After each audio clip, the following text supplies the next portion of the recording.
Hey guys, in this video I'm going to show you how to update all drivers on Windows 11. First thing I want you to do is come to the bottom left, right click on your start icon, and then I want you to click here on a device manager.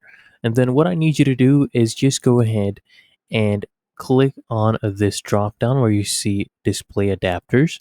And here you'll see your different graphics cards. So the Intel one and the Nvidia one, I want you to just go ahead and right click on either of them, and then what I want you to do is click here on update driver and then click here on search automatically for drivers. We'll search for drivers, and if there's any new drivers to update, you'll see an option to update that.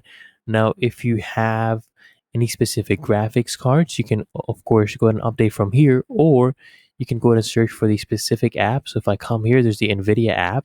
And if you open that up, you click here on drivers. As you can see, we have different updates to do. So you can download those from here as well.